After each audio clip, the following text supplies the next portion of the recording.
Buenas noches, feliz domingo 24 de julio. Estamos aquí en esta transmisión, la dominguera de este 24 de julio. Nos retrasamos un poquito, está lloviendo en la Ciudad de México a estas horas de la noche, tarde de este domingo. Pero bueno, ya llegamos aquí para poder hacer la transmisión y los comentarios. Y les agradezco a todas y a todos que se estén sumando a esta reflexión, análisis y balance de la información semanal. Muchísimas gracias a quienes están viendo en vivo, compartiendo y también a quienes nos ven de manera posterior o como decimos en lenguaje televisivo de forma diferida, pero que a final de cuentas también sus opiniones, sus análisis cuentan mucho y los vamos a compartir. Muchas gracias a José Cisneros que nos está mandando saludos. Un abrazo, querido José, además vecino de aquí de la colonia Cuauhtémoc, colega y amigo desde mucho tiempo atrás. A Rosa Molina, muchas gracias, buenas noches. Ana María Vázquez, también a quienes están viéndonos como Henry Cooper desde Houston, Estados Unidos. Rudy Rojas, buenas noches. Estamos en esta transmisión. A Andrés Sánchez desde Tuxtla Gutiérrez, mi querido Andrés. Adrián González, Pati Aguirre, buenas tardes. ¿Cómo estamos? En fin, también veo desde la Ciudad de México los saludos de Ana María Vázquez, a Silvia Lira León, muchas gracias. Espero que hayan tenido además un bonito fin de semana. Desde Puebla, Ángelo Peté, desde San Luis Potosí, Pati Aguirre Bañuelos, Hugo Mimi Alamilla Méndez, gracias. Desde Celaya, Jorge Medina, Osadie Sastre, que también nos deja aquí un comentario. Desde Corea, Norma Rojas, espero que no sea muy tarde o muy temprano en Corea, pero muchas gracias por estar aquí conectados y conectadas. ¿Qué es lo que está sucediendo? Bueno, tal parece que un sector de la comentocracia, de los medios, de esa especie como de zona de confort que dialogaban entre ellos y solamente entre ellos, pero a los demás los veían con menosprecio, sobre todo a los lectores, a las audiencias, al pueblo. Están indignadísimos. ¿Cómo se atreve Andrés Manuel López Obrador a desafiar a las empresas eléctricas como Iberdrola? Y ya nos van a regañar los gringos. Ahí viene el mecanismo de consulta de los paneles del TEMEC. Ya ven, les dijimos, López Obrador es un peligro para México, es un peligro para el TEMEC. Ya no van a venir las inversiones extranjeras, más de 30,000 millones de dólares y de pesos están en juego. Esto es lo que hemos leído y lo que vimos esta semana de una manera no solamente ruidosa, sino exagerada. Pero entonces quiere decir que el tío Sam nos va a venir a regañar. ¿Cómo es posible que el tío Sam no haya regañado a López Obrador por no saberse sentar ante el presidente de Estados Unidos, por no desabrocharse el saco en la Casa Blanca? Este tipo de comentarios los hemos estado escuchando, viendo, leyendo, o a través de este humor también que existe en la derecha y en los sectores que no están de acuerdo con López Obrador. Pero bueno, como ya no entienden cómo hacer para que alguien regañe a López Obrador, porque ellos quisieran eso, inventaron ahora o sobredimensionaron un conflicto que es normal en los tratados de libre comercio y que ahorita vamos a explicar. Pero el otro caso apenas acaba de salir y seguramente va a ser el escándalo de este lunes o de algunos días de la semana. La DEA, para que vean, sí estuvo metida en el asesoramiento o en la operación de Rafael Caro Quintero. No es cierto que sea un logro de la Marina, no es cierto que sea un logro de López Obrador. Fue la sumisión, fue la negociación.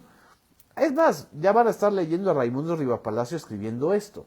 a partir de una nota que que hacen reporteros del Washington Post, en donde la verdad es que la verdadera nota no es que la DEA haya atrapado a Caro Quintero, porque evidentemente no hubo agentes de la DEA en el operativo de hace una semana, en el cual pues una perrita y un comando de marinos atraparon a Rafael Caro Quintero. No, la nota es que durante 12 intentos la DEA falló.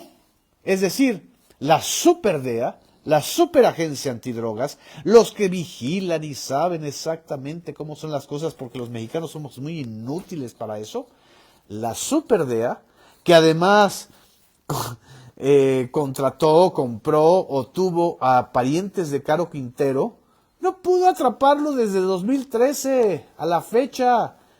Tuvo 12 intentos. Aquí tengo la síntesis de la nota que saca el Reforma.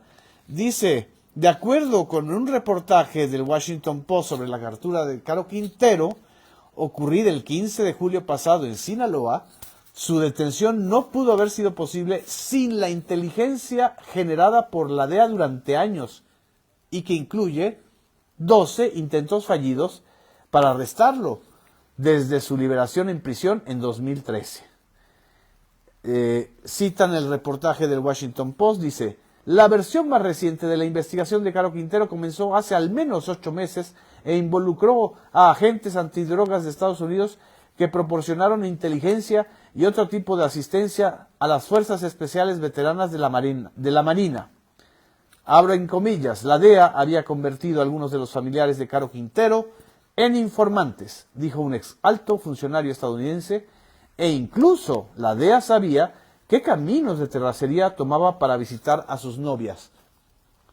Pues será mucha inteligencia, pero si a alguien se le escapa 12 veces un personaje o un criminal o un capo o un presunto multicriminal como Rafael Caro Quintero, pues es que no tiene mucha inteligencia, ¿no? Eso quiere decir que la DEA no puede trabajar sin el concurso de los marinos y de la inteligencia de la Marina y de la inteligencia del ejército mexicanos. ¿Por qué entonces negarle la capacidad, incluso lo que ellos mismos criticaban hace una semana, el hecho de que en el operativo contra Caro Quintero, por desgracia, fallecen 14 marinos? Esta especie como de malinchismo transformado en anti-López Obradorismo, aparentemente ilustrado, lo único que está demostrando es que no estamos entendiendo el momento que vivimos. Si Estados Unidos y Canadá recurren a los paneles, es precisamente porque están admitiendo que no pueden tomar medidas unilaterales ni imponer una posición imperial en el marco del TEMEC. Y si hay una negociación en el marco del TEMEC sobre este tema, es precisamente porque el negociador, que el gobierno no estaba en funciones, era el gobierno en transición o de transición, o el periodo de transición de entre Enrique Peña Nieto y López Obrador. Acordémonos, López Obrador designa a un negociador que conocía perfectamente a Lighthizer, que era su contraparte estadounidense del gobierno de Donald Trump, y ese negociador llamado Jesús Seade, actual embajador mexicano en China, logra lo que no pudo lograr Ildefonso Guajardo, el gran secretario de Economía, el que se ha vuelto en la fuente donde está diciendo ese especialista, que en realidad no es un especialista, es un exfuncionario, es juez y parte, que había entregado el sector eléctrico, el sector energético, el sector petrolero en el texto del TEMEC. Ahora dice que nos van a linchar y nos van a castigar. Pues claro que lo va a decir porque él es parte interesada. Él estaba representando los intereses de esas mismas corporaciones que están abriendo el panel. Entonces, sean tantito más, digamos que ecuánimes. No es, o sea, evidentemente es un conflicto cabildeado, armado por las empresas cuyos intereses han sido afectados en México, principalmente la empresa Iberdrola, que acaba de obtener un amparo para no pagar 9,000 millones de pesos en multa, pero es un amparo que se va a litigar. Y bueno, a Iberdrola no la quieren tampoco ni en España, pero eso sí, los medios mexicanos, la comentocracia mexicana, que está tan molesta con el avance de la 4T, sobredimensionan el tema de los paneles, pero no estamos viendo lo que es en realidad y ubicando el problema. Es un mecanismo de negociación que existe gracias a la negociación que hicieron los mexicanos con Donald Trump. Y también la defensa del artículo 8 del Tratado de Libre Comercio es un artículo que propusieron los propios negociadores mexicanos. Entonces, encabezados, o sea, los negociadores de la parte del gobierno, del gobierno que iba a entrar, del gobierno de Andrés Manuel López Obrador. Estas maneras de contar las historias y de no contarlas completas es justamente lo que ha provocado, o lo que ha generado, pues la falta de credibilidad de los medios mexicanos, que antes pues eran o ignorados o se les tomaba como parte del consenso gubernamental. O sea, estaban dentro de las mismas mentiras.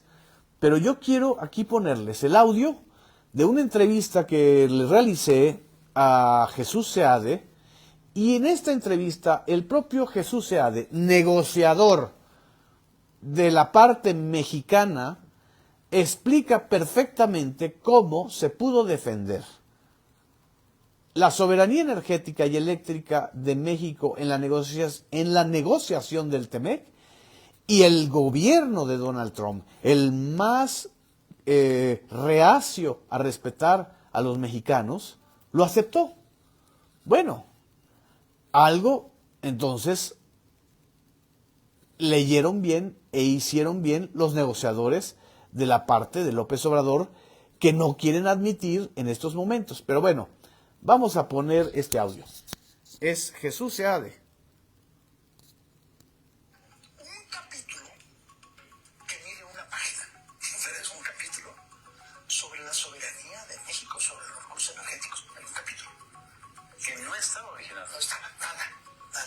Se crea un capítulo sobre soberanía que dice: Estados Unidos y Canadá reconocen que México es soberano sobre los energéticos. ¿Por qué lo acepta alguien como la Heiser y el gobierno de Trump? ¿Por qué lo acepta? Sí. Bueno, porque nunca pelearon que no hubiera la soberanía. Eso sí es algo que es religión en México desde 1917. Eso es antes de Lázaro. La propia parte mexicana ni siquiera puso eso en la mesa de negociaciones antes. No dice Jesús Seade. La parte mexicana que negoció esto, es decir, la parte mexicana que encabezaba Ildefonso Guajardo, no puso esto en las negociaciones. Entonces, ¿por qué no le preguntan al señor Ildefonso Guajardo por qué no puso esto antes en la mesa? ¿Y por qué pues tuvo que venir el negociador de López Obrador, que en ese momento era Jesús Seade, para que entonces sí lo aceptaran los norteamericanos?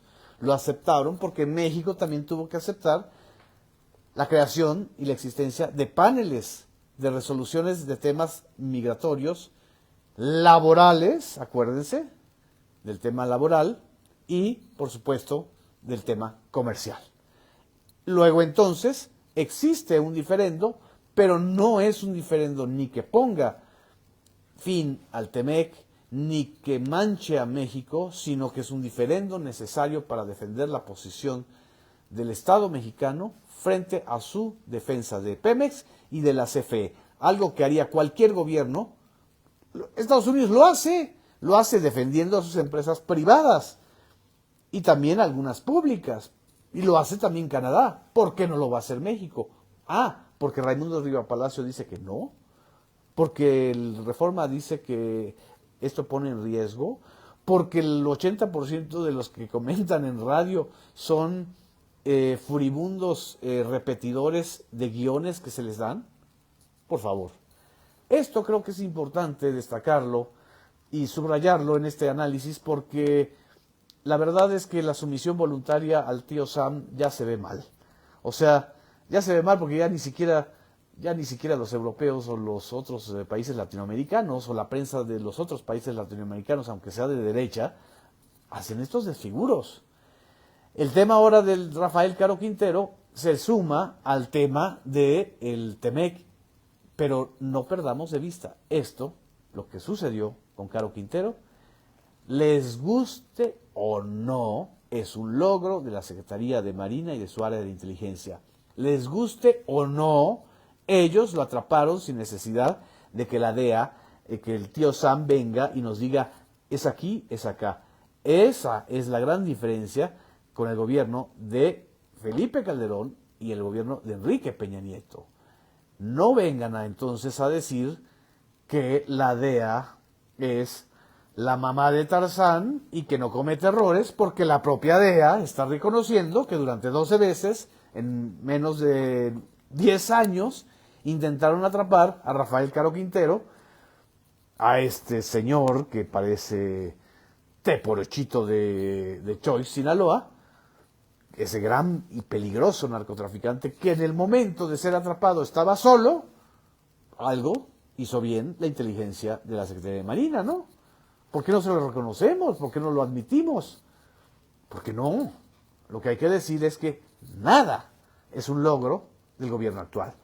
Esto creo que llega a ser muy caricaturizable y pues también bastante pues sintomático de un momento en donde los grandes medios privados mexicanos no están pudiendo hacer una lectura profesional de la realidad. En fin, aquí les agradezco mucho a todas y a todos los que nos han estado siguiendo y esperando para estas domingueras. Les mando un abrazo y les deseo un enorme y muy feliz fin de semana y un inicio de semana también para este lunes. Gracias.